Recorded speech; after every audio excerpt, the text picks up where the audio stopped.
últimos 30, los últimos 30 años, ¿no? Esta situación que estamos viviendo en los mercados financieros, ¿cuánto tiempo va a suceder? ¿Cuánto tiempo va a pasar? Entonces, siempre es bueno ver el pasado, ¿no? Esta crisis que estamos viviendo es una crisis, la tercera crisis en los 30 años. Hemos tenido en el año 99, 2000, 2007, 2008 y estamos ahora en el 2022 y seguramente esto va a ocurrir también en el 2023, ¿no? O sea, las crisis normalmente no duran un corto plazo, duran a veces en años, ¿no? Y luego el mercado vuelve a recuperarse. Entonces, voy a mostrarles rápidamente un reporte que he elaborado en los últimos 20, 21 años para ver cuáles han sido los ciclos, cómo se han comportado las bolsas en el mundo, ¿no? Es importante ver qué ha ocurrido en Estados Unidos, Europa, en Asia y qué ha ocurrido en América Latina. Entonces voy a mostrarles este reporte que nos va a permitir entender y siempre mirando el pasado nos ayuda a ver el futuro. Con algunas connotaciones diferentes, ¿no? Porque la crisis del 99 es diferente a la crisis del 2007 y esta crisis que estamos viviendo es una crisis mucho más fuerte, es una crisis mundial, ¿no? Diferente a las otras crisis, pero es bueno ver qué pasa cuando hay este tipo de situaciones, qué tipo de ciclos presenta la economía, ¿no? Entonces hoy voy a mostrarles un reporte.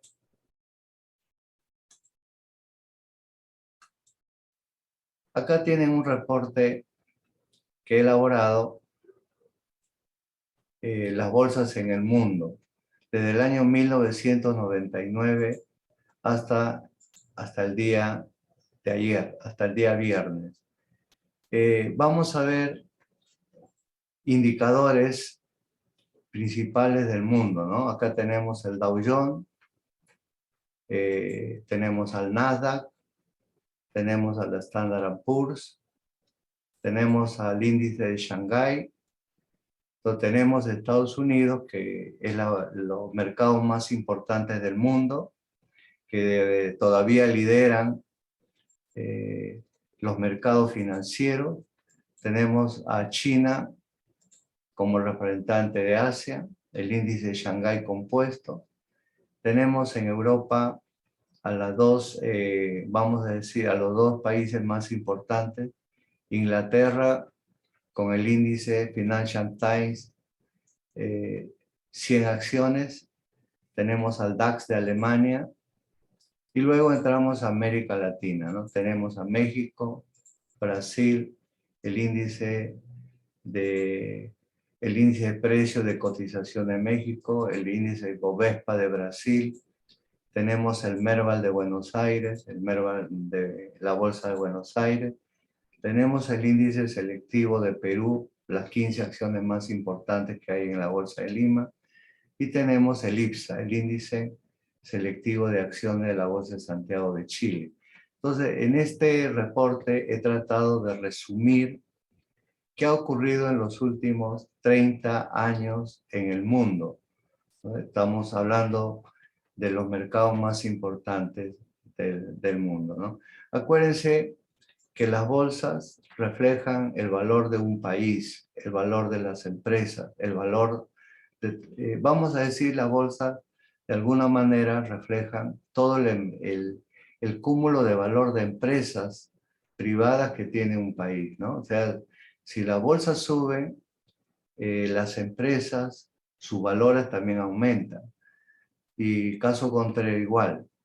Por otro lado, que hay que ver que si un país está bien, su bolsa está bien, su economía está bien, hay empleo, los sueldos aumentan, el PBI crece, el Producto Bruto Interno crece.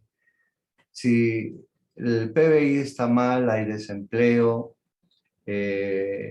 por supuesto, la economía comienza, en vez de crecer, comienza a disminuir, entonces hablamos de recesión. Cuando esa recesión se vuelve más profunda, se llama depresión, ¿no? Entonces hay variables macroeconómicas que influyen en este mercado. Si el PBI sube, la economía crece, hay empleo, hay felicidad, la gente está feliz. Bolsa también sube, crece, se desarrolla, ¿no? Y la inflación es estable, el tipo de cambio es estable. O sea, cuando hay estabilidad, las economías crecen. Pero para que eso ocurra, las tasas de intereses tienen que estar estables, las finanzas de un gobierno también tienen que estar estables. Entonces, mientras todo marche estable, la economía crece, la bolsa crece, la gente es más feliz, hay empleo, hay gasto, todo es maravilloso, ¿no? Pero cuando es contrario, entonces la bolsa refleja lo que está ocurriendo en una economía. Mire, hay 3 ciclos de crisis que ha habido en el mundo. Estamos en la tercera. Claro, estoy hablando de los últimos 30 años, ¿no? No estoy hablando de la Primera Guerra Mundial, la Segunda, la crisis del petróleo, no estoy hablando del año 29, 30, ¿no? No voy a hablar de eso. Es otra realidad y ahora estamos viviendo otra realidad. Entonces, miren, comenzamos viendo, por ejemplo, los índices vienen a ser carteras de acciones, ¿ya? O sea, cada país se fija en su mercado cuáles son las acciones más importantes. Por supuesto, pertenecen a las compañías más grandes de cada país. Estas acciones representan una muestra del total de acciones, ¿no? Así, por ejemplo, en la economía, la gente consume y los institutos de estadística consideran una canasta de bienes y servicios, ¿no? Que son, en Perú son alrededor de 400 bienes y servicios, de los cuales se clasifican alimentos, servicios y otros, ¿no? Entonces, esas canastas sirven para elaborar, midiendo el precio de esa canasta periódicamente y viendo cómo ha variado el precio, eso se llama inflación. Entonces, las bolsas de valores también utilizan la misma metodología.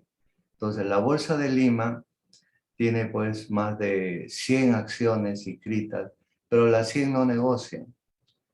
¿Cuáles son las que no negocian? Negocian las más importantes, que en este caso estamos hablando de 15 acciones, ¿no?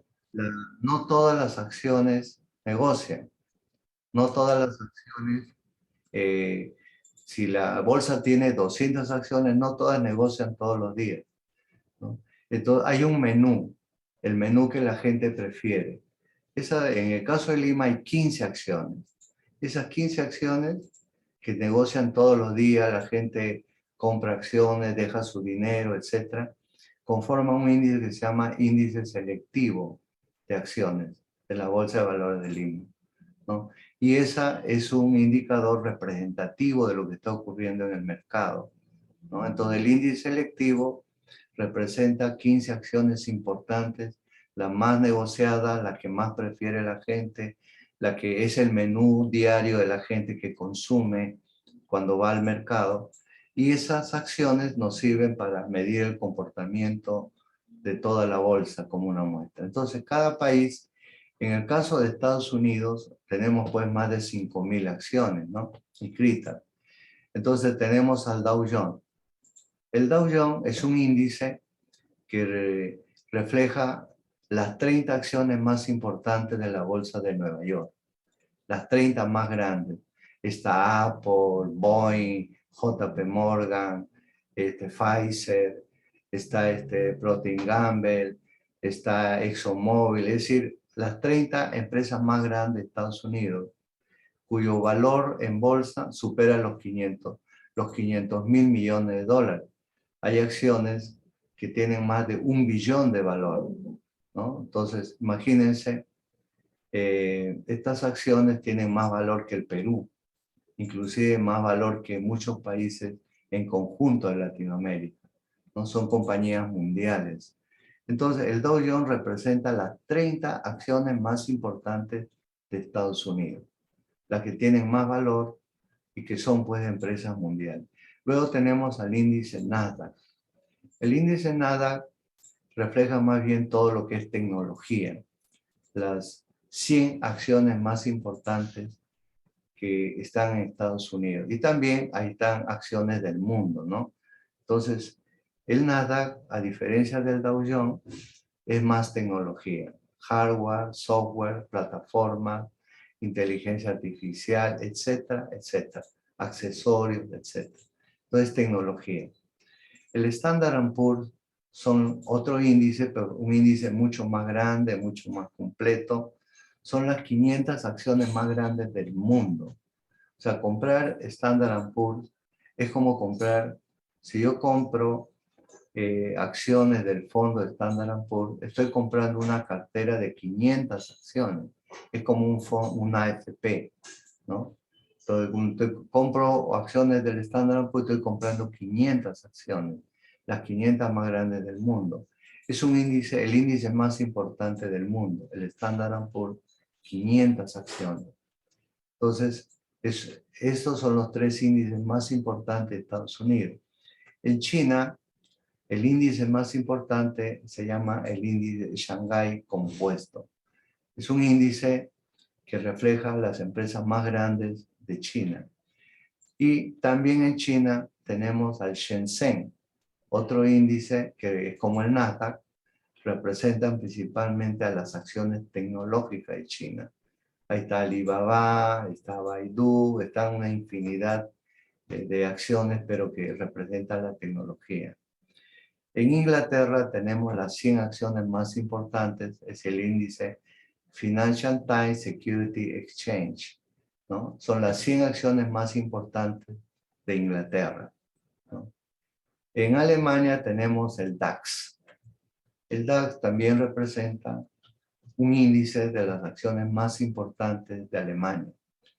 En México tenemos al índice de precios de cotizaciones, también la más importante de México. Brasil tenemos el Ibovespa, el índice de Sao Paulo. En Argentina tenemos el Merval de Buenos Aires, el índice que refleja también a las más importantes de la bolsa de Buenos Aires. En Perú, como ya les dije, tenemos a las 15 acciones más importantes como un indicador representativo de la bolsa de Lima. Está Volcan, está Licor, está Credicor, está Sauder, están pues la Bacus, o sea, las empresas más importantes de Perú y las que más negocian y lo que la gente consume más al invertir. Igual en Chile, ¿no? Entonces, hemos escogido acciones de Estados Unidos, de Asia, de Europa y de América Latina o Sudamérica, incluyendo a México, para ver cómo lo que ocurre en los países desarrollados también se refleja en los países de Europa, de Asia y de Latinoamérica, ¿no? Entonces, miren, la primera crisis se genera en el año, se llama la crisis de los .com. Cuando nace el Internet en el año 62, nace el Internet. Luego comienzan las empresas, las nuevas empresas tecnológicas comienzan a formarse, ¿no? Comienza a formarse Apple, Amazon, todas las compañías cuando nace el Internet, nacen nuevas compañías. Esas compañías comienzan a constituirse, a formar servicios de tecnología y se genera un boom del desarrollo de empresas tecnológicas entre el año 90 al 2000. ¿No? Se genera todo el mundo, como ve Internet, se generan compañías, avisoran de que la población va a entrar a utilizar esta tecnología. Acá en Perú, para los que todavía no conozcan, vinieron los primeros celulares vinieron en el año 90 con Nokia, El 2000 trajo los celulares en el 90, ya la Bolsa de Valores de Lima en el año 90-91 ya comenzó a tener la primera plataforma electrónica llamado ELEX. O sea, dejamos la bolsa presencial y entramos a la bolsa virtual, ¿no? El instituto, como muchos ya conocen, nació en el año 92. El Instituto Peruano Mercado de Capitales nació ya con las plataformas del ELEX. Electronic Exchange se llamaba la plataforma de la Bolsa de Valores de Lima. Dejó lo que se llamaba las operaciones al piso, las operaciones del pregón, que era la década del 80, y entramos a la tecnología. Entonces, el 90 se generó un boom en el mundo de las compañías tecnológicas basadas en el Internet, ¿no? Y comenzaron, por ese boom, comenzó a subir en la década del 90. Pero al final se dieron cuenta que las empresas tecnológicas todavía no eran utilizadas por las empresas, por el público, ¿no? Y las acciones habían subido, pero las utilidades, las ventas, no. Entonces, como había subido como un globo por el entusiasmo, a veces la bolsa actúa como el fútbol, la gente se entusiasma, todo el mundo, ¿no? Y al final a veces, ¿qué ocurre? Ocurre de que, así como nos sucedió a nosotros, que ya nos convertíamos en ganadores de estar en el mundial, ¿no? Ya estábamos celebrando, la gente gastaba. O sea, el entusiasmo también se da en la bolsa, porque la bolsa es emocional, la gente se emociona, ¿no? Se emociona tanto y todo el mundo, así como el fútbol, comienzan, ingresan, todo el mundo a veces ingresa a comprar por el entusiasmo y los valores aumentan mucho más allá de lo que costaría una empresa, ¿no? El entusiasmo sobrevaloriza las acciones, ¿no? Pero esa parte emocional se tiene que comparar con los resultados de una empresa, ¿no? Nosotros podemos decir, bueno, el banco de crédito vale 20.000 millones de dólares, o es el primer banco, etcétera, por entusiasmo. Pero si nos vamos a ver los estados financieros, ¿no? Vamos a encontrar que sus utilidades no reflejan el valor que tiene ese banco. Entonces, cuando sale la utilidad y esa utilidad es mucho menor a lo que se esperaba, entonces el valor se tiene que caer. Se tiene que caer acondicionándose, alineándose con los beneficios que está ofreciendo esa institución, ¿no? Entonces, pero si el banco de crédito genera grandes utilidades, entonces las acciones van a subir acondicionándose a esos nuevos beneficios, ¿no? Entonces, lo que ocurrió fue muy simple. Por el entusiasmo, las acciones subieron fuertemente, las tecnológicas, las llamadas .com, y cuando comenzaron a ver el verdadero valor de los resultados, se encontraron que los resultados eran muy mínimos, porque ¿de qué me servía tener un Amazon, tener grandes compañías si la gente no entraba a utilizarlo, ¿no? Entonces se cayeron. Todo ese entusiasmo, esa alza, generó la crisis de los .com. Ustedes pueden entrar a Google y pongan ahí qué sucedió con la crisis de los .com y van a ver. ¿Y eso qué generó? Como ven ustedes acá, en el año 1999, ¿no? Cuando en el Perú terminaba el gobierno de Fujimori, y Fujimori ya entre el 99 y el 2000 se fue fuera del país, viajó al Asia, y Valentín Paniagua, que era el presidente de la Cámara de ese entonces, del Parlamento, tuvo que actuar como presidente, ¿no? Porque el Fujimori había renunciado por fax. Entonces Valentín Paniagua fue un presidente transitorio, como lo fue también Sagasti, presidente elegido por el Congreso hasta que se generen las nuevas elecciones, ¿no? Muy bien. Eso fue en el año 99-2000, mientras en el mundo se generaba la primera crisis mundial de los .com. Y como ustedes verán, el año 2000, el Dow Jones se cae durante todo el año más del 5%. Por supuesto, y ahí ustedes pueden ver cómo el Nasdaq representa las acciones tecnológicas y habían subido fuertemente. La caída es fuerte, miren, menos 37% en el año 2000.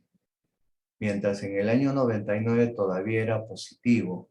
El Dow Jones había subido 24,74 y el Nasdaq había subido 100%. Imagínense el entusiasmo que había sobre las compañías y acciones de los .com, ¿no?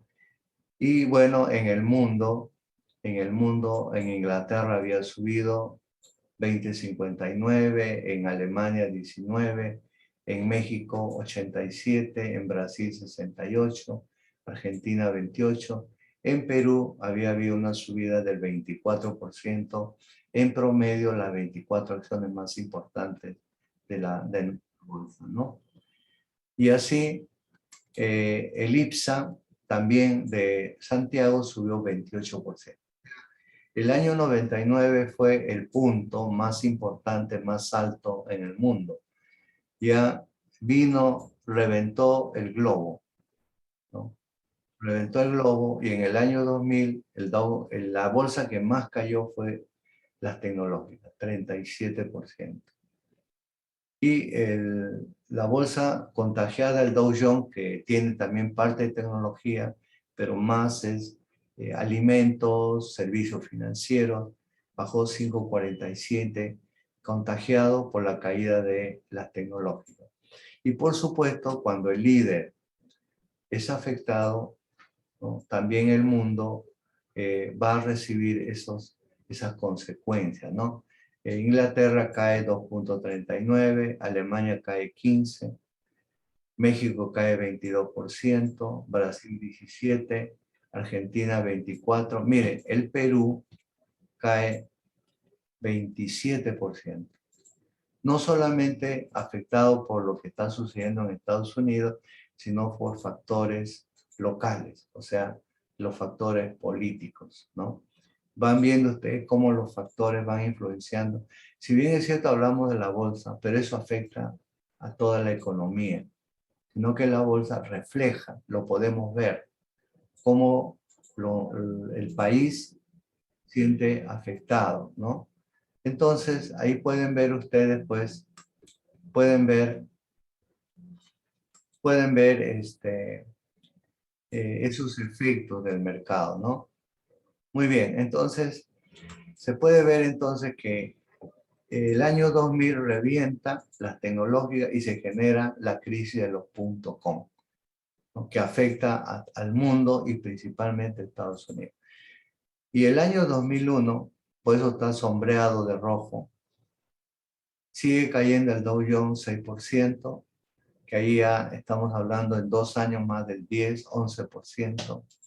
Y por supuesto el Nasdaq cae más, 37 más 19, casi ya como estamos hablando como un 50%, la caída luego del reventón de la burbuja de los .com.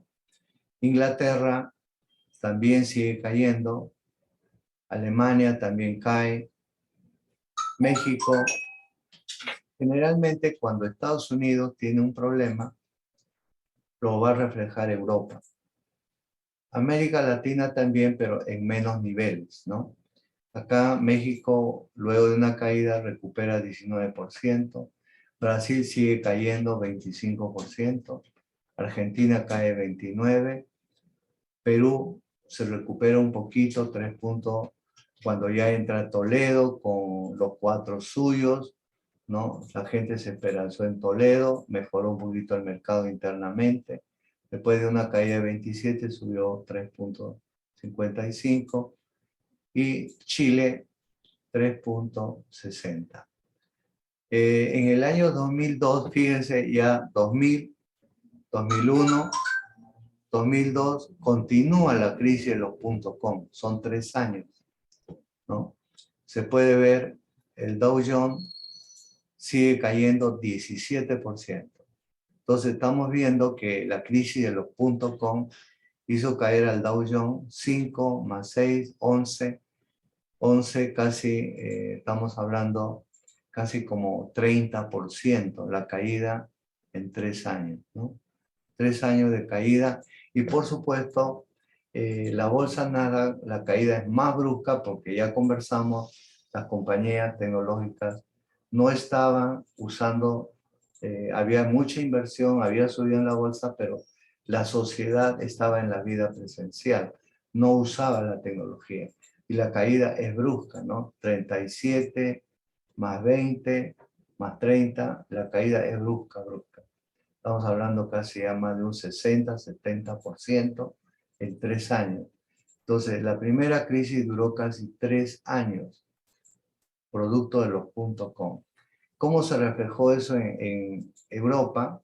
También la caída es fuerte, 33% en Inglaterra, 35% en Alemania. Siempre lo que ocurra en Estados Unidos se refleja en Europa, ¿no? Por supuesto, Latinoamérica no está alejado de eso, ¿no? Siempre Estados Unidos es la referencia para el mundo. Si a Estados Unidos le da mal, el mundo está mal. Entonces, el Dow Jones cae en toda la bolsa del mundo como un efecto dominó. Es una referencia, un punto referencial para que los otros mercados se comporten. Como la caída fue brusca, el 2002, entonces los mercados cayeron, ¿no? Europa 33, Alemania, Inglaterra, México 14, Brasil cayó 45%, Argentina 48%, el Perú mejoró ya con Valentín Paniagua, también mejoró con Toledo, la gente volvió a confiar en Toledo, todavía recuperó un poco más, la bolsa 12.89 y la bolsa de Santiago tuvo su respectiva caída, no siguió cayendo. El 2003, luego de 3 años de explotación de la burbuja, los mercados comienzan nuevamente a retornar su crecimiento. Pero en este caso, hablando principalmente de las acciones que no tienen que ver con tecnología, porque la tecnología fue la más golpeada y fue lo que afectó al mundo, los .com, ¿no? Entonces ya el 2003 se recupera fuertemente el Dow Jones, sube casi 25%, ¿no? O sea, todo lo que ha caído casi se recuperó, ¿no? La gente regresa con fuerza. Entonces, acá hay una primera lección que debemos ir aprendiendo. Primero, que una crisis, en este caso, que no estamos, la crisis de hoy es diferente, una crisis mucho más profunda. Esta crisis fue de tecnología, la bolsa se llenó de entusiasmo, duró 3 años, ¿no? 3 años de incertidumbre, de una caída bastante importante, principalmente las tecnológicas. Inclusive, miren, las tecnológicas del nada siguen cayendo, ¿no? Cayó 1, 2, 3 años y 4 años, ¿no? Porque ¿de qué sirve haber generado una empresa tecnológica si la sociedad no lo utilizaba, ¿no? O sea, era una empresa que sencillamente no tenía ingresos, ¿no? Entonces la caída es brusca. El Nasdaq cae 1, 2, 3, 4 años. El Dow Jones cae 3 años y su recuperación es rápida. Entonces, primera lección, que una crisis, cuando es fuerte, potente, no dura un año, puede durar más. ¿Ya? Segundo, si nosotros queremos invertir, ¿no? Tenemos que tener paciencia para los que de alguna manera tienen el dinero, ¿no? Esperar que las acciones hayan tocado una especie de fondo. El fondo lo toca en el 2003, ¿no? 2002 en el caso del Dow Jones. Y ahí hay que comprar, porque los que compran luego de las caídas tienen los primeros años altas ganancias, ¿no? Altas ganancias. Entonces, acá hubo un sufrimiento de varios años, pero en el 2003 se recuperó casi totalmente, ¿no? Se recuperó, entonces quien invirtió el 2002 probablemente, ¿no? Claro, el que invirtió el 2000, el que invirtió el año 99, ¿no? Lo único que le queda es esperar, porque se cae, se cae, se cae, y lo único que tiene que es esperar para que haga una nueva recuperación, ¿no? Entonces, cuando hay un problema como el que vivimos y se ha invertido, en realidad tenemos que esperar largo tiempo para que las acciones vuelvan a recuperarse, ¿no? Entonces, primera lección, para los que no han invertido, hay que esperar que caiga bien y ahí tienen que volver a entrar. Cuando entran, el primer año, luego de la subida es fuerte. Ahí se produce una ganancia muy rápido. ¿Por qué? Porque la gente cuando ve que ha caído y comienzan a comprar, todo el mundo vuelve a comprar.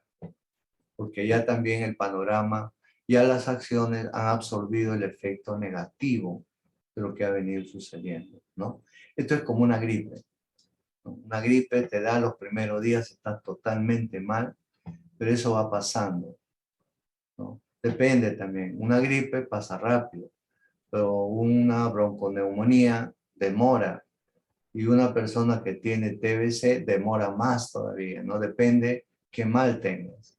Si en este caso estamos hablando pues, de una enfermedad de, de un periodo mucho más largo de recuperación, ¿no? La bolsa es como un humano, se enferma. Si es una enfermedad simple, se recupera rápido. Si es una enfermedad que tiene una mayor incidencia, demora en recuperarse. Si la enfermedad es mucho más profunda, entonces también para que se recupere va a haber una demora, ¿no? Entonces, ustedes tienen que ver los efectos que está generando, cómo se está enfermando el mercado. Usted me dice, profesor, ¿cómo se va a recuperar el Perú? Tenemos que, la enfermedad que tiene el Perú, si fuese un humano, es una enfermedad que para recuperarse va a demorar, ¿no? Entonces no estamos hablando de una gripe, estamos hablando de una enfermedad mucho más profunda, ¿no? Entonces, así vemos pues de que las economías se recuperaron, ¿no? Y ahora les voy a decir qué receta utilizaron para recuperar.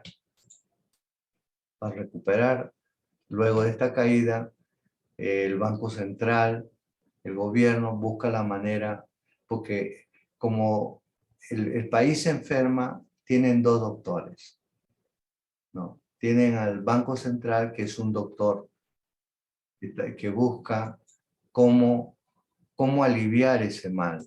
Y tenemos al doctor gobierno, juntamente con el Congreso, ¿no? El país es un humano, pero pónganse así, cuando se enferma tenemos dos doctores. El Banco Central, que tiene su propia medicina, la tasa de interés y la masa monetaria, el circulante, ¿no? Y el encaje. Son medicinas que se le da pues a este enfermo para que se recupere. Y el otro doctor llamado gobierno y Congreso, ¿no? Buscan otras medicinas, ¿no? Bajar el impuesto para que el enfermo se recupere, ¿no? Eh, el, el, el, el gobierno, el ejecutivo lanza proyectos al Congreso, el Congreso lo aprueba, entonces son dos métodos que van aportando para poder, para que ellos puedan comenzar a aliviar al país, ¿no? Entonces, son recetas que tienen que aplicar para que puedan ellos aliviar al enfermo, ¿no? Entonces, a uno se le llama política monetaria y al otro se le llama política fiscal. La política monetaria tiene que ver con la tasa de interés, tiene que ver con la masa monetaria. Y la política fiscal tiene que ver con los impuestos, con las inversiones públicas, principalmente. Pero el gobierno hace obras, etcétera, genera empleo, hace que la sociedad vuelva a tener ingresos, ¿no? Y eleva los impuestos, baja los impuestos, ¿no? Etcétera, etcétera. Entonces, son dos tipos de medicina que se le da al enfermo. Entonces, en esta época, quien se encarga de cuando las bolsas se han caído y ha habido todos estos problemas, entonces el señor Alan Greenspan, que fue el presidente de la FED, de la Reserva Federal, ¿no? Que ahora es Jerome Powell, anteriormente fue Janet Yellen, ¿no? Este señor, que es la cabeza de la medicina, dice, oye, ¿cómo recuperamos la economía? Entonces, la receta es simple para ellos. Bajan la tasa de interés a cero, ¿ya? Y comienzan a dar dinero, como lo han hecho, lo han vuelto a repetir. O sea, las mismas recetas del pasado generan problemas, lo vuelven a repetir ahora. Si yo les hablase del Perú, que ha sucedido en los últimos 50 años, se van a dar cuenta que los mismos errores cometemos hasta hoy. ¿Por qué? Porque nadie se estudia la historia económica del Perú. Es importante estudiar la historia económica para no volver a repetir los mismos errores. Pero los presidentes cometen. Yo les podría hablar qué ha pasado en los últimos 50 años en el Perú, con cada gobierno, con Velasco y hasta llegar al actual, ¿no? Bueno, pero no es el tema de ahora, ¿no? No es el tema. Entonces, ¿qué hace el señor Alan Greenspan, que es el presidente de la FED en esa época? Las economías habían caído y decían, ¿qué hacemos? Hizo algo muy simple. Bajó la tasa de interés, como lo ha hecho Jerome Powell después de la pandemia. O sea, que el dinero cueste cero. Y comenzó a dar crédito a todo el mundo, ¿no? ¿Qué hicieron los bancos cuando tienen? Es como si a usted yo le doy dinero a tasa cero. Se divierten, invierten, o sea, lo malgastan. Entonces el señor Alan Greenspan les dio financiamiento a tasa cero. Todos los bancos que estaban llenos de dinero decían, ¿qué hacemos con tanto dinero? Entonces comenzaron a prestar dinero a todo el mundo, pero para vivienda. Entonces le dan dinero a los inmigrantes, compraban su vivienda, y la gente que tenía dinero recibía un crédito, compraba una casa, vendía la casa, porque si me dan a tasa cero dinero, yo compro una casa, no tengo que pagar casi nada de intereses. La casa aumenta de valor, lo vendo como si fuesen las acciones, pago al banco, me pido otro crédito, ¿no? Me vuelvo a comprar otra casa. O sea, especulo, ¿no? Y así todo el mundo comenzó a especular. Como había dinero, todo el mundo trataba de comprar inmuebles, ¿no? Hasta los inmigrantes, a todo el mundo se le daba. Entonces, las casas comenzaron a tener valor, comenzó a aumentar valor, ¿no? Una casa comenzó a tener 2, 3, 4 veces su valor. Y se generó también otro globo. Ya no eran los .com, sino el globo inmobiliario, ¿no? Entonces, ¿por qué? Porque bajaron la tasa y dieron dinero. La gente especulaba. Y en algún momento el valor de las casas aumentó tanto y explotó. Y generó la crisis inmobiliaria. Si ustedes se dan cuenta, la crisis lo genera el Banco Central, la FED. Le da a todo el mundo dinero, la gente especula con las casas. Y es así como a partir del año 2007 se genera una nueva crisis, la segunda crisis generada por el alza inmobiliaria. Pues se llama la crisis inmobiliaria, la crisis subprime, producida por la especulación inmobiliaria. Y explota. Los bancos daban crédito a todo el mundo, generaban los bonos de securitización, etcétera, etcétera, ¿no? Bonos inmobiliarios, y eso fue mundial. Llegó un momento en que la gente ya no pudo pagar las casas. No podía pagar porque había subido tanto, ¿no? Y como ya los bancos no podían recuperar, el valor de las casas cayeron, los bancos tenían grandes pérdidas y se genera la primera crisis financiera. Es decir, los bancos están a punto de quebrar. quebró Lehman Brothers. Me acuerdo que el Citigroup llegó a tener un valor de $1, $3, el Bank of America, $1, $2, $3.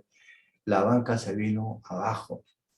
Los bancos pudieron, se llamaba la crisis financiera, ¿no? Los bancos pudieron quebrar si es que la Fed no sale en su ayuda, ¿no? Una quiebra total.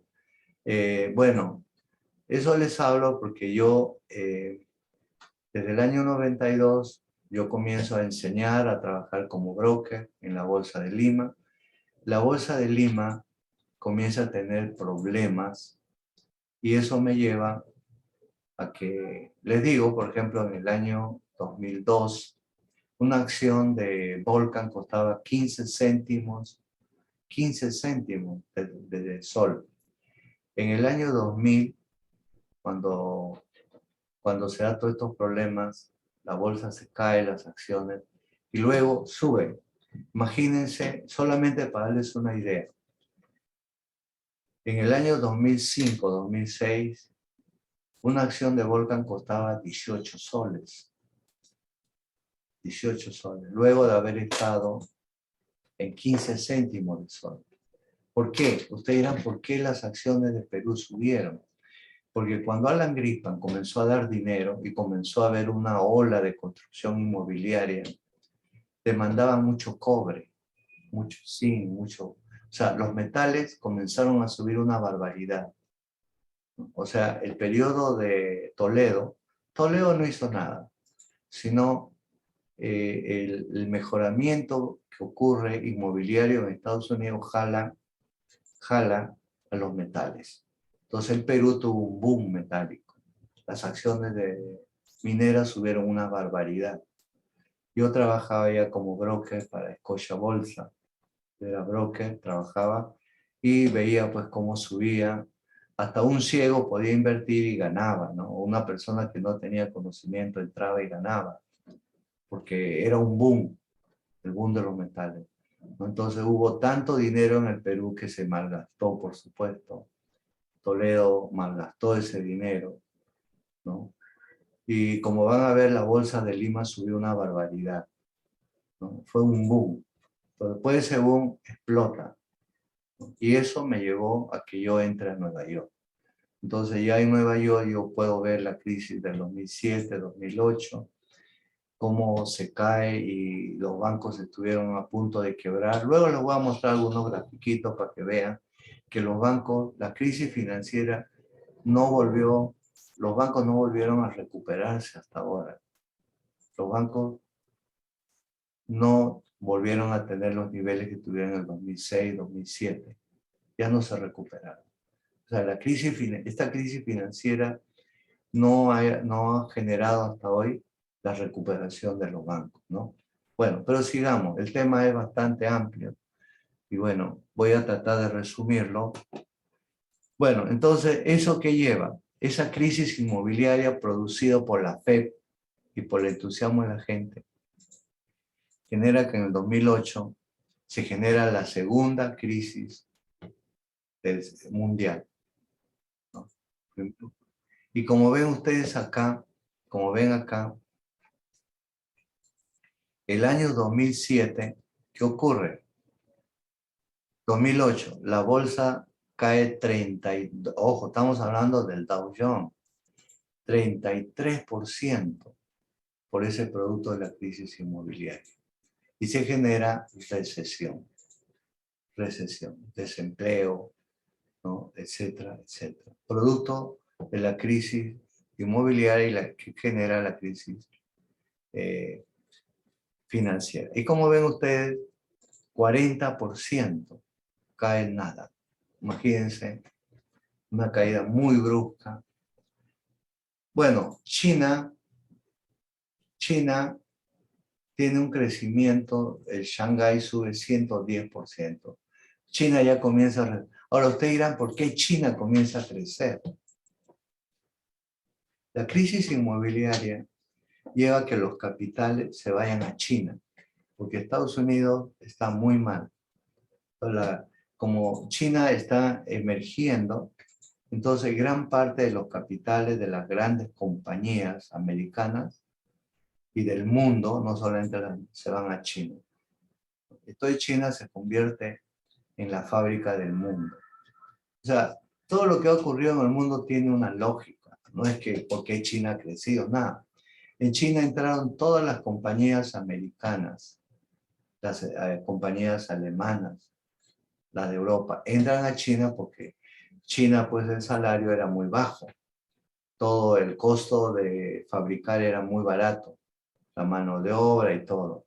Entonces la inversión entra a China y por eso que China tiene un crecimiento, pero igual la crisis inmobiliaria también la afecta, 63%. Pero ahí comienza el inicio de China en ser la fábrica del mundo.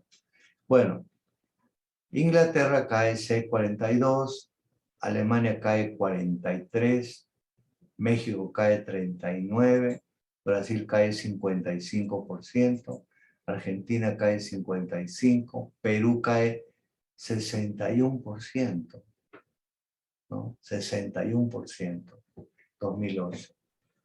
Todo el 2008, me acuerdo, ya la gente estaba, Volcan, que estaba en 18, ya estaba en 7, ¿no? Ya comenzó a caerse, porque sencillamente si la parte inmobiliaria está mal, los metales están mal, las industrias están mal. Entonces no hay pues país que quiera comprarnos cobre, zinc y todos los metales que sirven para la construcción y la industria. Entonces, ojo, cuando un país desarrollado está mal, los países como Perú, Chile, Brasil están mal, porque nosotros somos exportadores de materia prima. Dependemos de los países desarrollados. Países tan mal no nos compran cobre. Ahora el cobre se ha venido abajo. Se vuelve a repetir. Entonces el Perú, esto lleva a que las acciones de la bolsa en realidad de Lima es una bolsa más minera, ¿no? Volcan, todas estas cosas, Sauder, Buenaventura, todas estas compañías hacían de la bolsa pues muy rentable. Ese fue el motivo por el cual la bolsa se cayó, mucha gente no quiso vender porque pensaba que esto se iba a recuperar inmediatamente, ¿no? Otros lo vendían, etcétera, etcétera.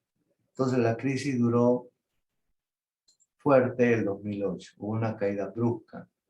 Pero acuérdense que el Perú no está dentro de Estados Unidos, nos afecta por los metales. En cambio, los bancos europeos, los bancos americanos y la gran cantidad de empresas se caen, ¿no? Entonces, ellos son más afectados que nosotros.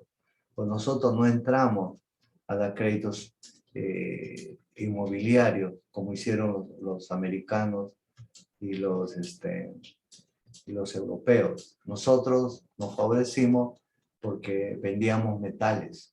Nos jala el metal cuando es este tipo. Bueno, Perú cae fuertemente, por eso. Igual Chile cae 37%. América Latina es muy afectada por lo que ocurre en Estados Unidos. El mundo cuando hay una caída de un país, los países líderes, se afecta el mundo. ¿Por qué? Porque somos un mundo globalizado, ¿no? Claro, si ponemos a Cuba no le afecta, pues, ¿no? Cuba está alejado del mundo. Cuba es una isla, está golpeada por Estados Unidos, etcétera. No tiene una bolsa, entonces a ellos no les afecta porque no están dentro de la globalización, ¿no? Muy bien, el 2009 ya hay y vuelvan a ver lo que ocurre. Luego la caída siempre se presenta ya recuperaciones, ¿no? La lección se mantiene. 2009 ya hay una recuperación. Por supuesto, siempre quien cae más se recupera más rápido. El nada se recuperó y la bolsa de China también ya subió fuertemente. Financial Times subió, Alemania también subió, México volvió a subir, Brasil, Buenos Aires, Perú se recuperó 107%. Luego de una caída, hay una recuperación y también Chile. Acá no le estoy hablando, por ejemplo, de la crisis del 90, también el año 97, ¿no? De donde se produce la crisis asiática, ¿no? Etcétera, etcétera, ¿no? Muy bien, sigamos. El 2009, la recesión en Estados Unidos termina el 5 de marzo del año 2009. Se acaba y comienza el país nuevamente y el mundo a recuperar.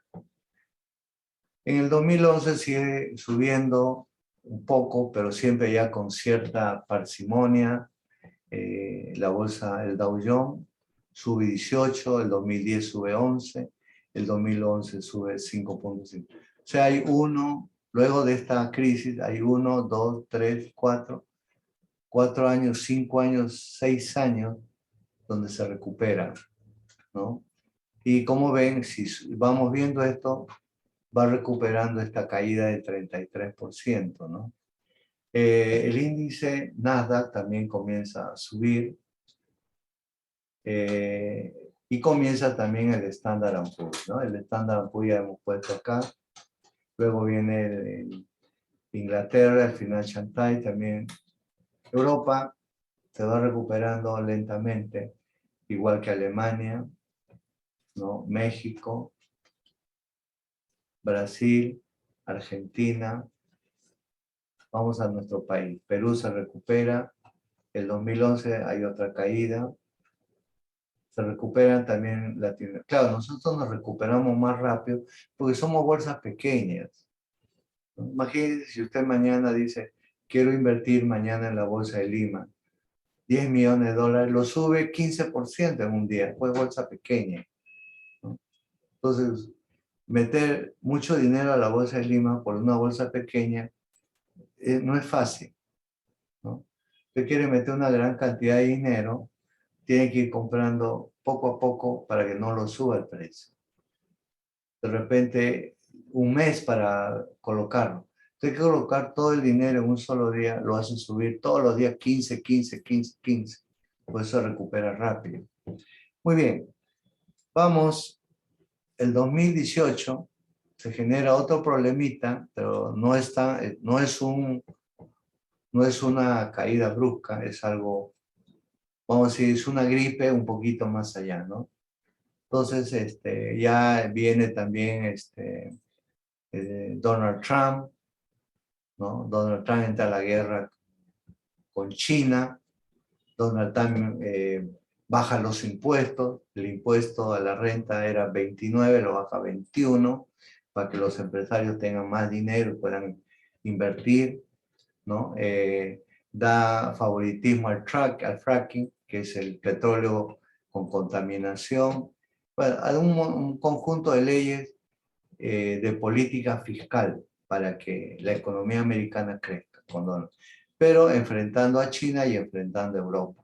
Ya no le quería dar financiamiento para el armamento a la OTAN y a China elevando los aranceles de los productos que entraban a Estados Unidos. De esa manera conseguían más impuestos, ¿no? Pero tiene pues una pequeña caída del 2018 que afecta también al mundo. Bueno, y entramos a la tercera, que ya todos lo conocen, que es la pandemia, ¿no? Hasta el 2019, hasta antes del 2020, el Dow Jones había subido 22%, el Nasdaq 35%, el Standard & Poor's 28%, el Financial Times de Inglaterra 20%, el DAX de Alemania 16%, México 22%, Brasil 8%, el Merval 27%, Perú había caído el 2019, no, perdón, Brasil había caído 27% y Perú subió 5,29% y la bolsa de Santiago había caído 15%. Muy bien, entramos al año 2020, lo que todos hemos vivido, que es una nueva etapa en el mundo, ¿no? Esto es diferente a lo que ocurrió en el país. Esto es ya es un cambio mundial. Es como todos llaman el reseteo, el resello. Y esto va a demorar más. Probablemente estamos iniciando el cambio, ¿no? La pandemia fue un inicio de ese cambio. Cuando muchos dicen de que cuando viene el cambio ya se inició. Muchos dicen, ¿cuándo va a haber reseteo? ¿Cuándo va a haber los cambios? Los cambios comienzan con la pandemia. Si ustedes analizan, ¿ustedes han cambiado o no? Claro. Ustedes ya no son los mismos lo que eran en el año 2019. Han cambiado todo. Ha cambiado la banca, ha cambiado las costumbres, los hábitos de la gente, ha cambiado las empresas, ¿no? Y ahora prevalece la tecnología, ¿no? Usted usa IAP, antes no usaba IAP, hoy usan más plataformas, ¿no? Hoy la gente ya no gasta su dinero, primero prefiere los alimentos, es decir, el cambio del mundo se inició con la pandemia. Y este cambio puede durar hasta el 2030, que es la agenda de la ONU, ¿ya? Es un cambio geopolítico, un cambio económico, un cambio financiero, un cambio social. O sea, estamos hablando de un cambio total del mundo, ¿ya? O sea, no estamos hablando de una crisis inmobiliaria, de los .com. Esto es un cambio mundial total. Y antes de un cambio, primero tiene que haber un caos, ¿no? Esto es como, a ver, una persona se enferma, se va al hospital, lo van a operar y luego de la operación es el caos para él, o vive o muere. Luego viene la recuperación, dependiendo del mal, va a haber el tiempo que demora, ¿no? Si es una apendicitis, lo operan, si es un cáncer demora más, ¿no? Entonces nosotros estamos, el cambio del mundo, la pandemia, la guerra que ahora se inicia, esto puede terminar en una tercera guerra mundial. Estamos en un cambio profundo, muy profundo, ¿no? Entonces imagínense, pero eso se inicia con la pandemia. La pandemia no es natural, es artificial. Lo que nosotros tenemos que ver es un tema muy grande para hablar, pero voy a tratar de simplificarlo, ¿no? Estados Unidos siempre fue el líder del mundo, política y económicamente, militarmente, el líder. No ha tenido contrincantes, ¿no? En el año 90, 89, 90, con la llamada perestroika se elimina la Unión de Repúblicas Socialistas, la URSS, ¿no? Que era el contrincante de Estados Unidos. Entonces viene Gorbachev, genera la perestroika y se elimina el comunismo que había antes con Rusia. Igual ocurre con la caída de Alemania Oriental, el muro de Berlín, ¿no? Entonces Alemania se une con la Alemania Occidental, con la democrática, y se elimina el comunismo. Se elimina el Comecon, el mercado común de los comunistas, donde se formaba URSS y otros países. Entonces, Estados Unidos entra al liderazgo, ¿no? Y se durmió. China despertó, Rusia despedazado por la perestroika, ¿no?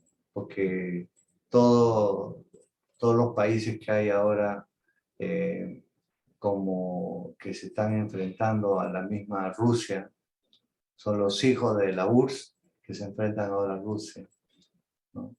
Están ahorita pues con la OTAN y se enfrenta a un problema con Rusia. Entonces, ¿cuál es la agenda de la ONU? Eliminar el petróleo, ¿no? O sea, utilizar la energía verde. Muchos países lo han iniciado como Alemania y otros, ¿no? Entonces, el cambio que se está dando debe terminar como, uno, que ya no va a ser Estados Unidos el único líder. Probablemente se van a generar nuevos bloques. Estamos en los cambios geopolíticos. América Latina también tiene que acondicionarse a eso, ¿no? Estados Unidos con Europa, hoy Rusia, Sudáfrica, China, Brasil, la India están formando el BRICS, un nuevo bloque. Y ingresa también Argentina al BRICS. Probablemente Colombia, como ahora América Latina es de izquierda, probablemente el BRICS es un nuevo bloque que conforma casi el 40% de la población del mundo. China, India, Brasil, Sudáfrica, Rusia. Ahora entra Argentina y probablemente vaya entrando Venezuela, vaya entrando Petro, que ahora es comunista, socialista, comunista. En Colombia, no sé si Castillo también entrará por ahí. Castillo no sabe a dónde va a entrar, ¿no? Él está muy dubitativo, ¿no? Muy bien, entonces, pero no solamente eso, sino el BRIC está generando su propia moneda para enfrentar al dólar. Y probablemente también genere, pues, su OTAN, ¿no? Militarmente. Estados Unidos con Europa enfrentan un problema más allá. Este BRICS maneja el petróleo, maneja también está maneja todo, petróleo, maneja la comida, ¿no? Maneja los metales, los fertilizantes, maneja el gas. Es decir, la nueva moneda va a estar respaldada por materias primas, ¿no? Lo cual el dólar y las otras monedas no tienen respaldo. Entonces, miren, el cambio lo podemos ver. El 2020 se inició, ¿no? Y bueno, esta caída generó, por ejemplo, que el 16 de marzo, acá tenemos, le he puesto en rojo, se genera la caída por la pandemia, ¿no? Se cayó 29% de enero al 16 de marzo, el Dow Jones, 23%, el Nasdaq, el Standard Poor's 23%. O sea, en 3 meses casi, menos, 2 meses y medio, la pandemia hizo que la bolsa tenga pues una caída muy brusca, ¿no? 8,96, 36 en Alemania, ¿no? Y México 34, Perú cae 29, Chile 39. Bueno, toda la pandemia hace que hasta el 16 de marzo hay una caída brusca, ¿no? Después de la pandemia, las economías estaban paralizadas, ¿no?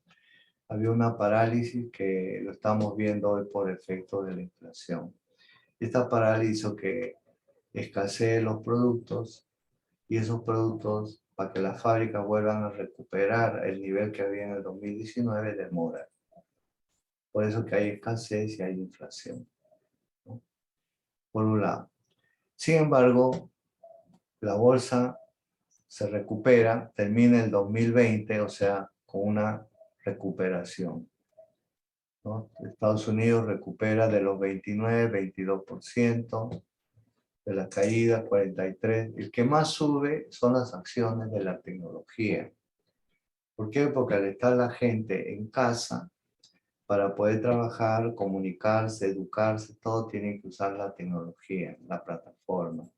Entonces las acciones tecnológicas, cuando la gente está encerrada, vendieron más y las acciones tecnológicas subieron 43% en el 2020, ¿no? A pesar de la pandemia lo favoreció, generando una alta ganancia que hoy está revirtiendo un poco, ¿no?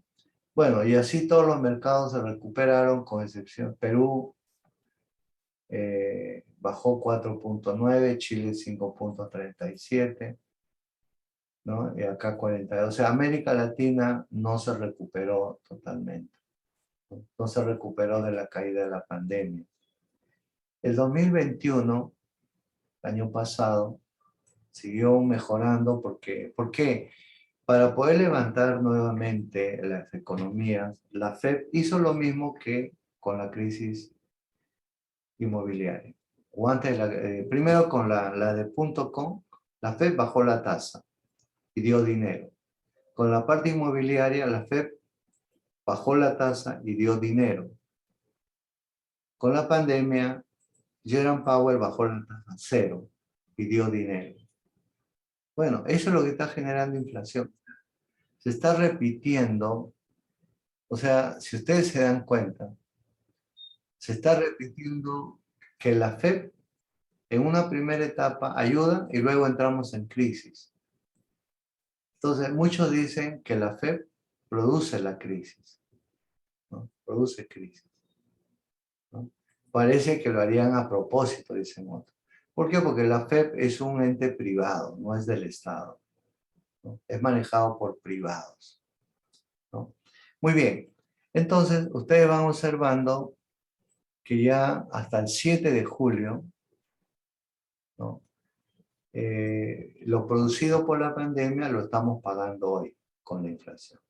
Eso hay que sumarlo, el conflicto que Rusia, en realidad el conflicto es Rusia con Estados Unidos, sino que se utiliza al tonto útil llamado Ucrania.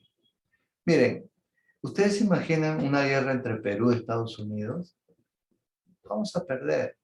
Así estemos apoyados por quien sea. Ucrania, ¿cómo le va a ganar a Rusia?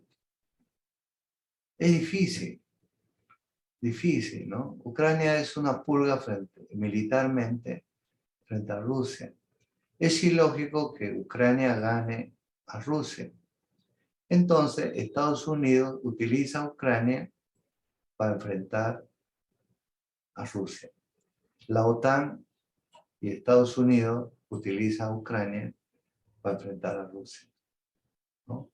Entonces, como lo dijo ayer o tras antes de ayer Putin, ojo que todavía no hemos empezado, estamos calentando motores con Ucrania, no hemos empezado la guerra, ¿no? O sea, si Rusia, su objetivo de Rusia, de China, es que ya no exista una sola cabeza líder en el mundo, sino sea multipolar.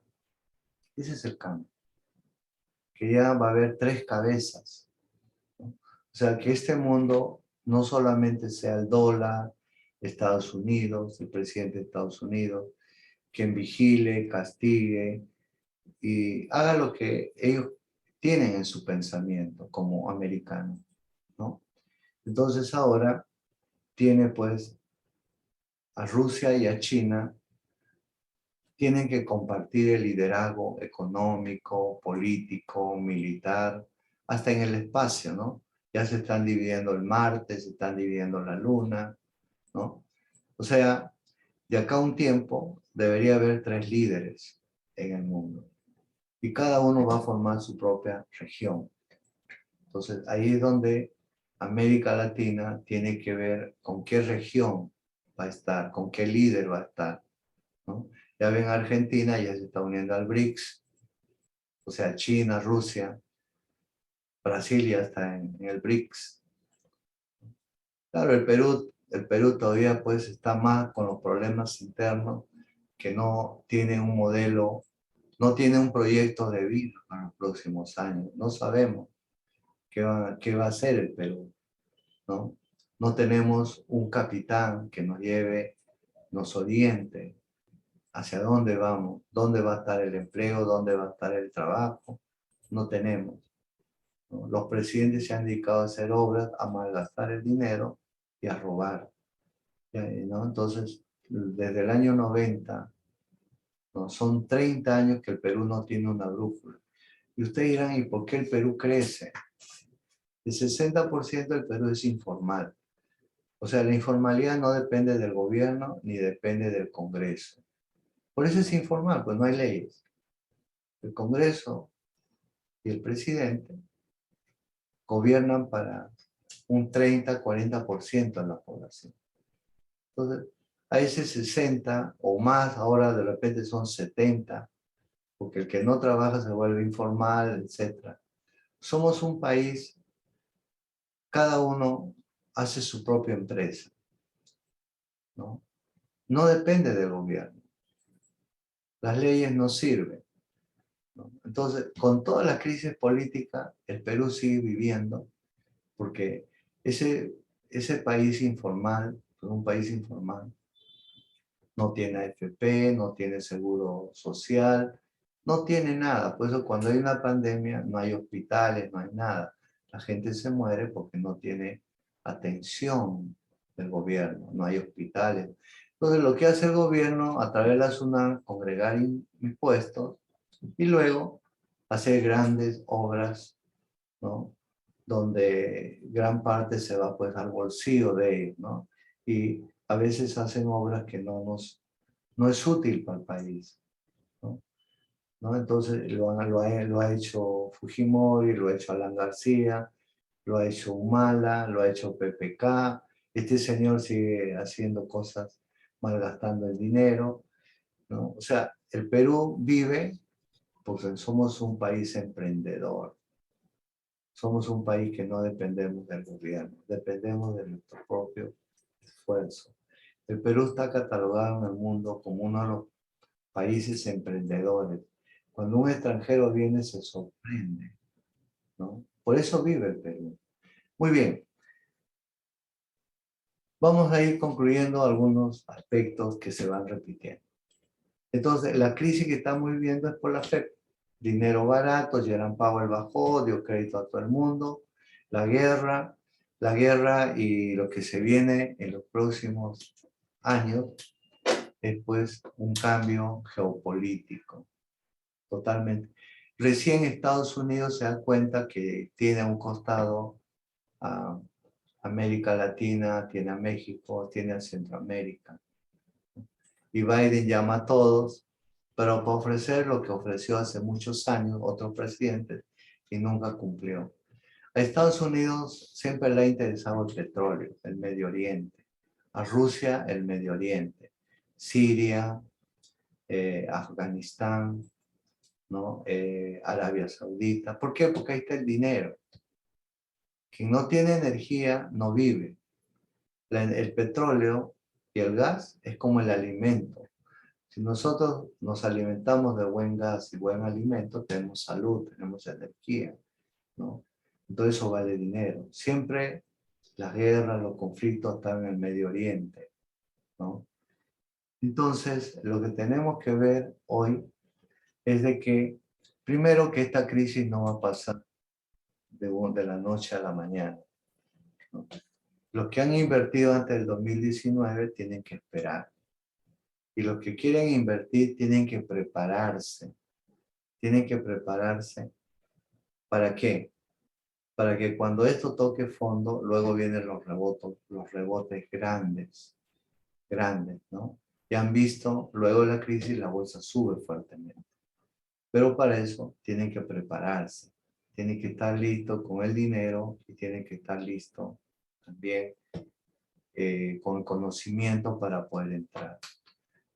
Yo les cuento, la última vez que dicté un curso de Bolsa de Lima fue el 2019. Las acciones del Banco de Crédito estaban en 6 soles, entre 5 y 6 soles. Hoy está en la mitad.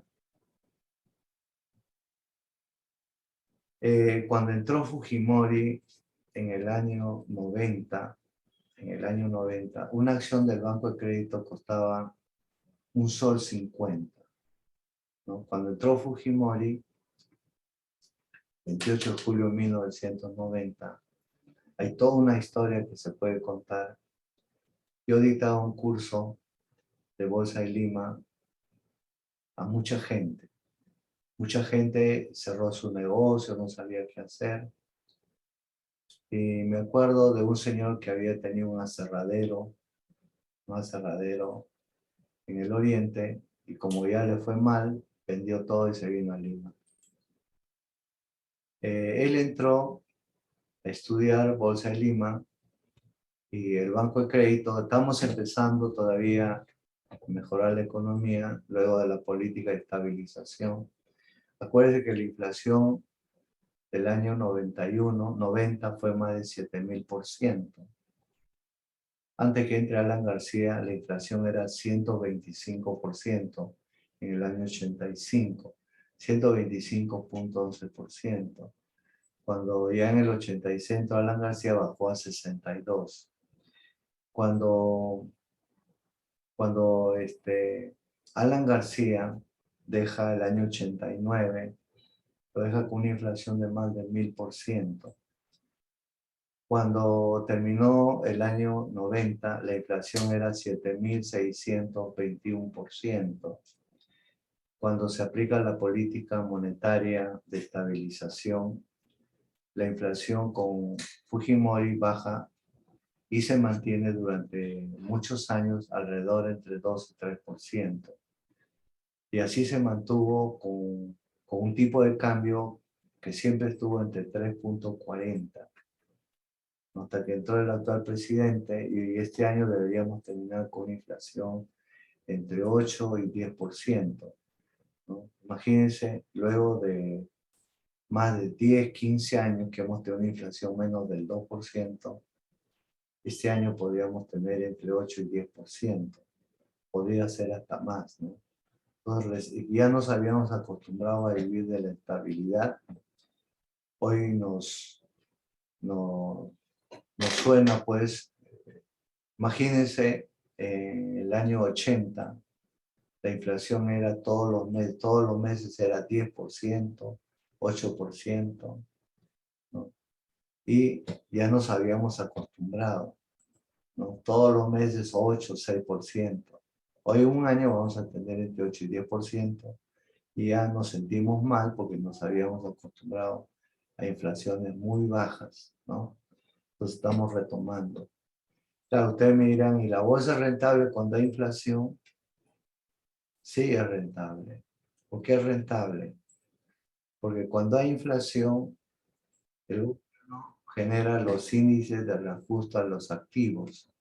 Es decir, el patrimonio de la empresa se reajusta a la inflación y genera las llamadas acciones liberadas. O sea, el patrimonio sube monetariamente. O sea, hay que ver el impacto monetario y el impacto real, ¿no?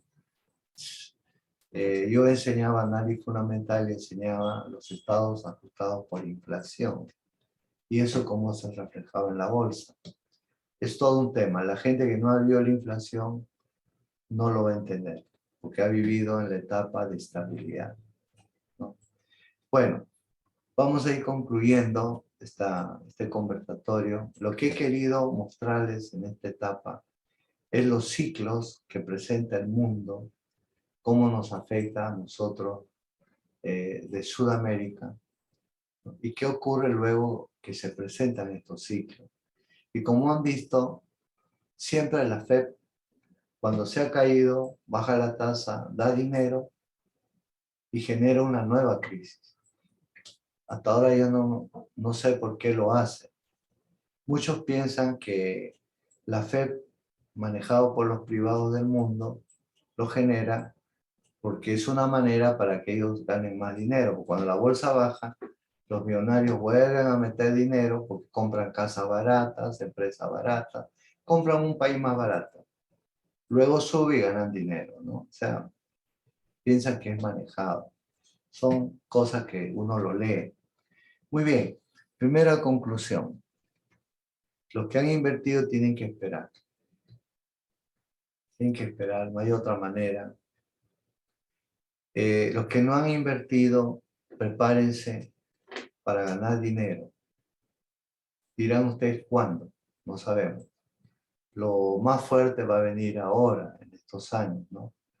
Como le digo, si Estados Unidos quiere mantener el liderazgo del mundo, Estados Unidos ya no maneja el petróleo, no maneja el gas, ¿no? El rublo ruso se ha recuperado fuertemente. Rusia es el que otorga el gas, el petróleo a Europa. Europa se hace el harakiri castigando a la Rusia. Si Rusia me da gas, yo lo castigo, y si lo castigo no me da gas, entonces perjudica. Igual con el petróleo, con el carbón, con los cereales, etcétera, etcétera, ¿no? Entonces ellos han puesto sanciones para que Rusia no pueda exportar al mundo. Lo han embargado entre 300.000 a 500.000 millones de dólares, la plata que tenía en otros bancos. Han prohibido el baile ruso, han prohibido todo lo que es ruso. Sin embargo, en Perú seguimos comiendo ensalada rusa. Deberíamos prohibir, no nos han prohibido, ¿no? Pero estamos a un punto en que la OTAN y Estados Unidos pueden entrar. La única manera para recuperar el liderazgo de Estados Unidos es una tercera guerra mundial, ¿no? Han visto China, ya recuperó Hong Kong en el año 97. Acuérdense que Hong Kong, Taiwán eran colonias de Inglaterra. Inglaterra los dejó vivir solo, pero antes han sido de China.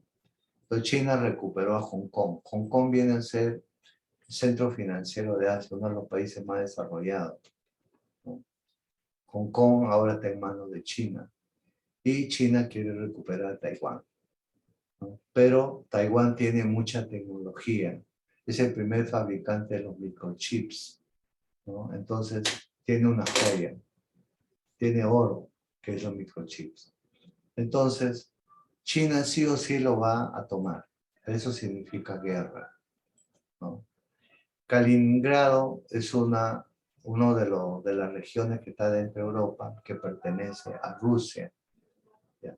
Pero para pasar por los productos de Rusia a Kaliningrado, tiene que pasar por un país que era antes de la ex soviética, pero que ahora está en la OTAN. Y ha prohibido el paso. Entonces ahí hay un conflicto que puede albergar a la OTAN. La OTAN está enviando nuevo armamento.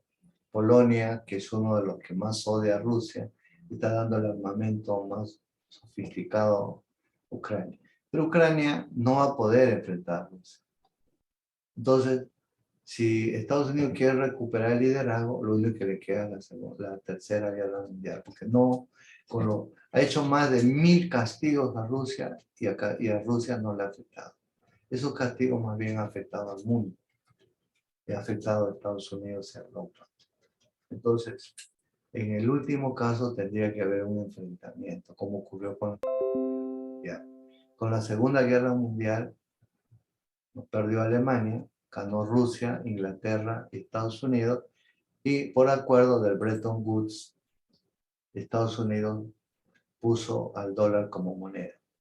Hoy el dólar forma parte de esta guerra, ¿no? Bueno, entonces he tratado de resumir, es toda una historia, toda una historia. El próximo sábado voy a hablar de Perú, ¿Qué sucedió del año 70 hasta hoy? Y van a ver los mismos errores. Lo que hizo Velasco en el 70 quiere hacer este señor ahora. Cuando el mundo ha entrado a tecnología, también es bueno hablar cómo van a ser las regiones del futuro, ¿no? Es bueno hablar del metaverso, la segunda tecnología, del internet, del big data, de la robótica, del blockchain. Hay todo un cambio que se va a producir hasta el 2030, ¿no? Los carros eléctricos, los viajes al exterior, ¿no? Y quiero terminar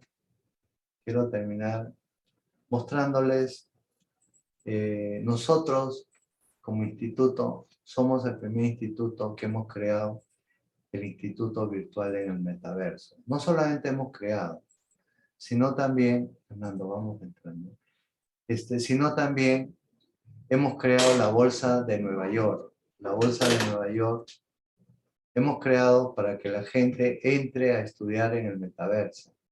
Miren, este es otro tema que voy tocando también luego. Este es nuestro instituto virtual. Ahí me ven ustedes, este es mi avatar. Yo enseño Hemos estado trabajando todas estas semanas para comenzar a hacer, estas son nuestras salas de inversión. Ahí ven nuestra estructura de la bolsa de Nueva York, ahí pueden ver la bolsa en vivo. Ahí yo con mi avatar voy a comenzar a enseñar, ahí están nuestras aulas. Esta es la aula de la bolsa de Nueva York. Acá tienen los reportes, todo es real, todo es en vivo. Lo único que no es en vivo son la gente, porque así como Facebook está creando el metaverso, Google, todas las grandes compañías están creando su metaverso. En el caso nuestro, nosotros hemos creado nuestro metaverso del año 2005, sino que lo hemos actualizado. Nosotros antes hemos estado en el Second Life, ahora hemos creado nuestro propio terreno virtual. Y acá ustedes tienen toda la estructura. Acá tienen, por ejemplo, las cotizaciones del Forex en tiempo real, ¿no? Claro, ustedes desde su casa pueden entrar, ¿no?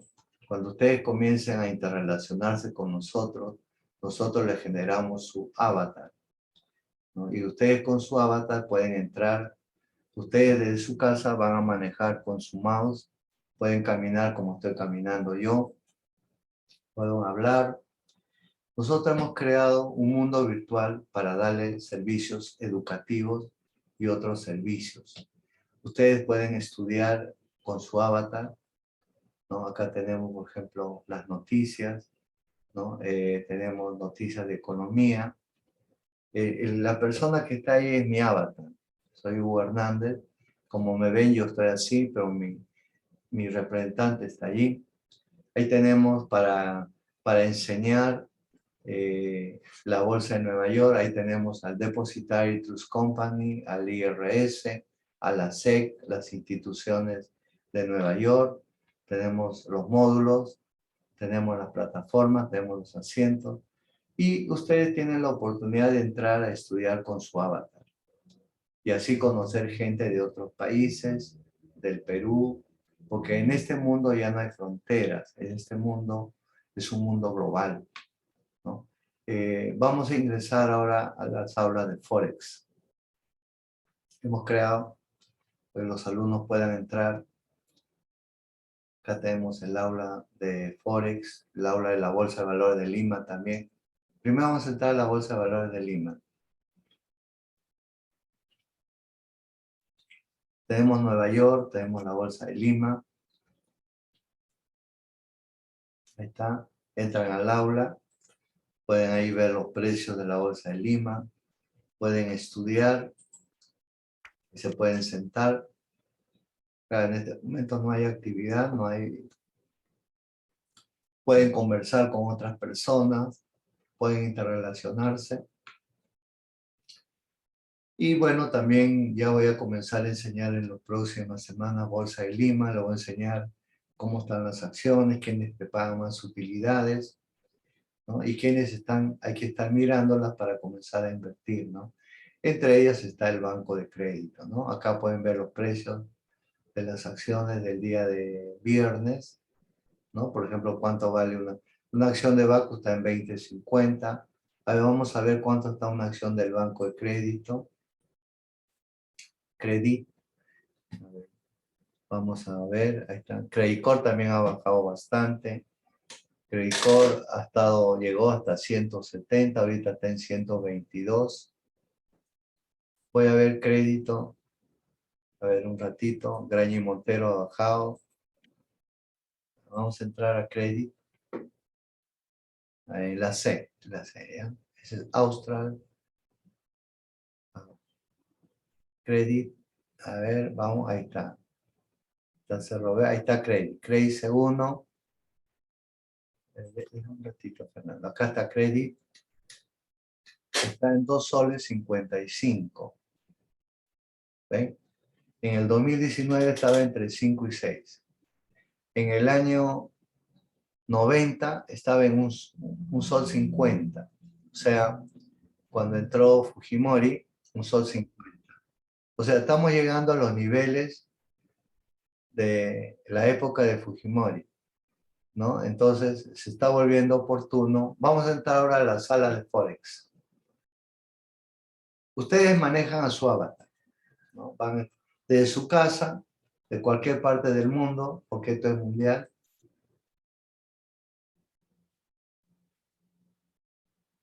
Ahí tienen, acá pueden entrar a ver la Forex, las criptomonedas, ¿no? Eh, Esto, aunque ustedes no crean, somos el primer instituto a nivel latinoamericano, probablemente mundial, no tienen un instituto. Las universidades sí, las universidades han creado ya la universidad virtual. Harvard, Stanford, Cambridge. ¿Ven? Acá pueden ver en tiempo real las monedas y también pueden verlas, claro, en el caso de Forex, hoy sábado no hay movimiento. En las criptomonedas, sí. Criptomonedas negocia sábado, domingo, ¿no? Las criptomonedas, ya habrá un momento que les voy a explicar qué está pasando con las criptomonedas. Hay varios videos que he hecho. Entren al canal de YouTube, suscríbanse al canal de YouTube, porque a través de ahí les va a llegar todo lo que nosotros hacemos. Por ejemplo, ahora el Bitcoin está en 21.000. Acá pueden verlo ustedes. Bitcoin llegó casi hasta 70.000, ha caído fuertemente. Y todo tiene una razón. Claro, cada tema yo me dedicaría horas a hablarles, ¿no? El Bitcoin, nosotros, las criptomonedas comenzamos a enseñar el 2014, el 2015. El Forex comenzamos a enseñar el 2007, ¿no? Nueva York comenzamos a enseñar también el 2007. Este es nuestro instituto virtual. Es el mundo del futuro. O sea, nosotros no solamente enseñamos, sino le enseñamos el estilo de vida del futuro, ¿no? Entonces, todo está a disposición de ustedes. Voy a mostrarles rápidamente también la tienda virtual. Tienen toda una... Vamos a salir de ahí un ratito para mostrarles también la parte de diversión, ¿no? Vamos a la parte... Los sábados van a entrar a divertirse ustedes. Acá tenemos nuestro centro comercial. Vamos a entrar al centro comercial. Es todo un trabajo. Usted dirá, oye, porque acá se generan los NFT. Ahí están las motos. Pueden venir a comprar. Ya vamos a crear. Y ustedes pueden trabajar. Ustedes pueden diseñar motos, pueden diseñar autos. Pueden ustedes hacer de este mundo su negocio, su futuro, ¿no? El Perú, yo sé, la gente todavía está pensando en el TikTok, está pensando en el bebito Fiu Fiu, ¿no? Pero se están olvidando de que hay que mirar el futuro, ¿no? Acá tenemos nuestra playa.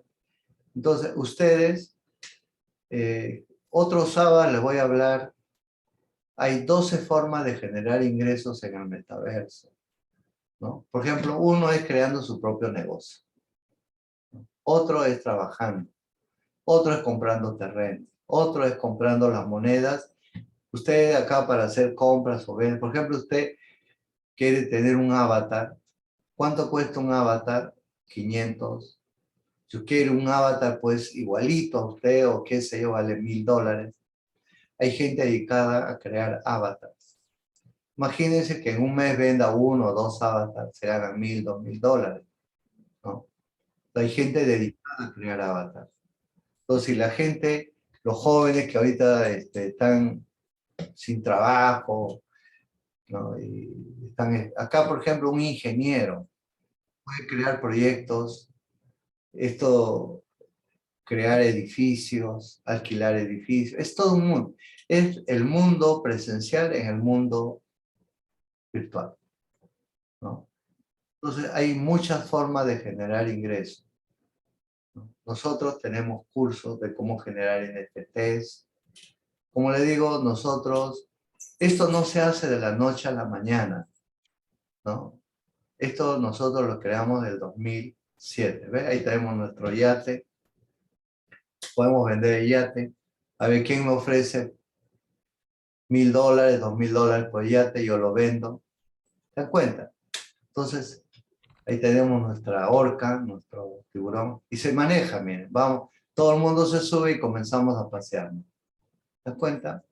Ahora las grandes corporaciones van a hacer eso y luego lo van a vender a ustedes. Ustedes comiencen a crearlo, ¿no? Entonces, bueno, ahí pueden ver también una discoteca para los jóvenes. Estamos creando muchas cosas, ¿no? Esto ya lo teníamos. Tenemos también el instituto en otros mundos virtuales, ¿no? Estamos en el Second Life.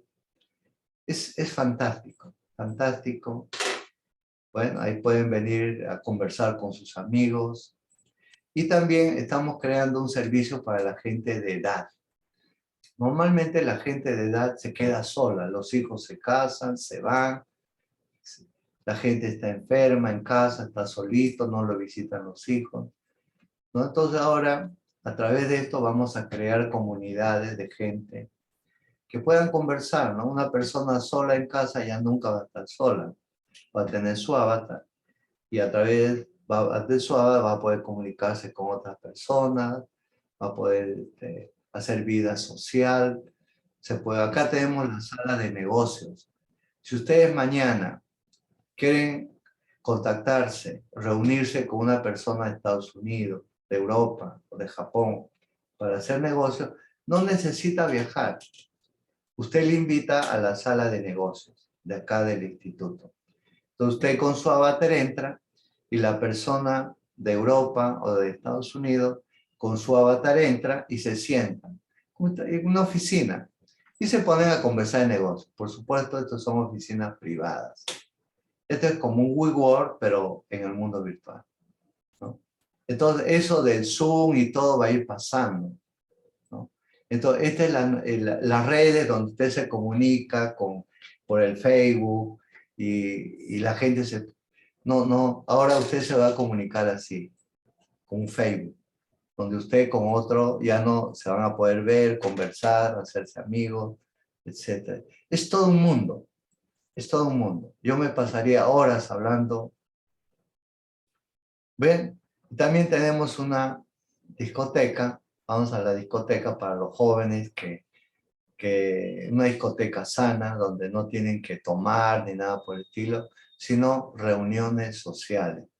La gente puede celebrar su cumpleaños acá, celebrar sus fiestas, ¿no? Alquilar los ambientes.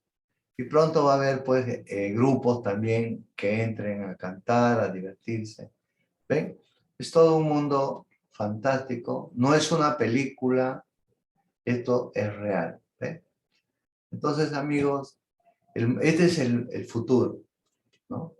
Ya ustedes han visto un instituto educativo virtual, ¿no? Cuando esto se desarrolle, entonces el famoso César Vallejo va a tener, o se hace virtual o quiebra. Entonces los colegios, las universidades, tienen que entrar a ese mundo. Muy bien, yo les invito a mi página web, ¿no? Ahí pueden ver todo lo que hacemos, ¿no? Acá vamos a poner, ahí está la página web, ipmegedu.p.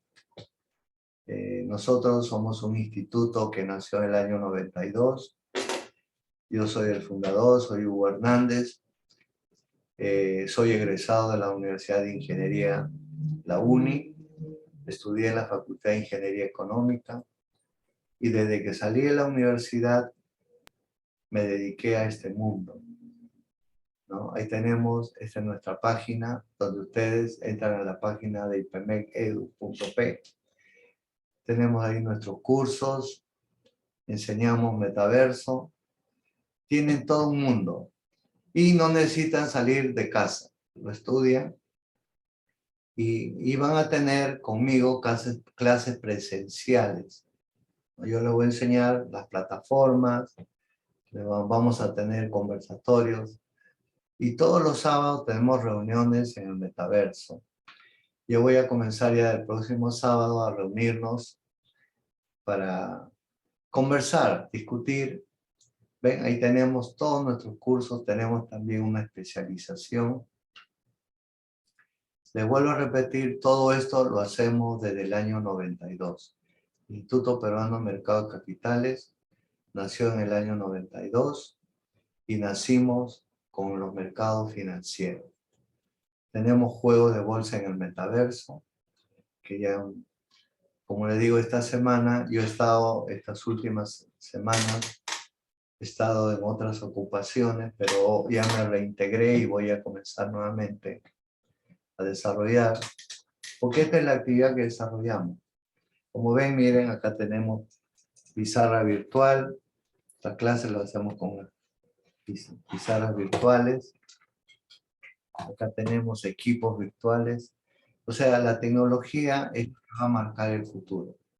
Muy bien, yo estoy muy agradecido de que, primero, destinar parte de su tiempo a poder escuchar algo que les pueda ayudar.